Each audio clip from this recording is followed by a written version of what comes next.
तो आइए चलते हैं प्राचीन इतिहास के फर्स्ट टॉपिक यानी पाषाण काल पर। पाषाण काल का टाइम पीरियड 6 लाख बीसी से 2000 बीसी तक माना जाता है।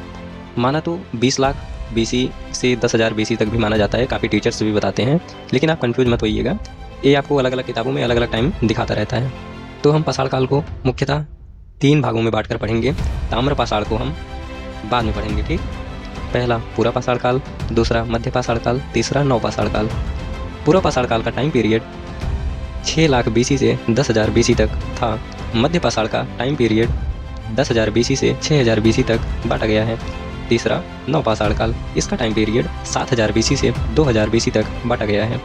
आप यहाँ कंफ्यूज मत होइएगा कि मैंने नव पाषाण काल को 7,000 बीसी से 2,000 बीसी तक क्यों रखा है, क्योंकि नव पाषाण काल में ही खेती का साक्ष्य हमें मिलने शुरू हो जाते हैं, लगभग 7,000 बीसी तक। अब आइए हम बात करते हैं पूरा पाषाण काल के। पूरा पाषाण काल को हम हिमयुग या आइस एज के नाम से भी जानते हैं। पूरा पाषाण काल को भी 3 मुख्य भागों में बांटा गया है। पहला निम्न पूरा पाषाण काल, दूसरा मध्य पूरा पाषाण काल, तीसरा उच्च पूरा पाषाण काल। निम्न पूरा पाषाण का टाइम पीरियड था 6 लाख बीसी से 1.5 लाख बीसी तक।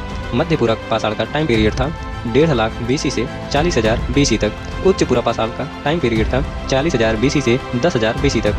हम आपको पूरा पाषाण काल एकदम डिटेल में पढ़ाने वाले हैं, और इसको मैंने 3 भागों में इसलिए आपको बांट कर पढ़ाया क्योंकि अलग अलग पार्ट में अलग अलग टाइप के हमें औजार मिले हैं।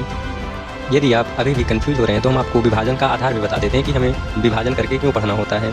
क्योंकि उपकरणों में अंतर के कारण, जीवन यापन में अंतर के कारण, जलवायु परिवर्तन के कारण, यही 3 मुख्य रीजन होते हैं कि हम एक काल से दूसरे काल में क्या अंतर हुआ, वहाँ का जीवन यापन कैसा था, वहाँ के जलवायु में क्या परिवर्तन हुआ। इसी वजह से हम कालखंडों में विभाजित करके पढ़ते हैं ताकि हम अच्छे से समझ जाएं।